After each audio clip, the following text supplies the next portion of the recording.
This is Brazil with President Bolsonaro. A nation united, a nation happy, a nation with faith in the future.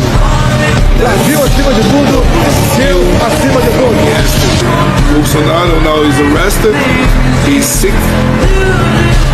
with another 1,200 people, innocent people, old people, working men people by this government of left wing, maybe dictatorial. Where are our help?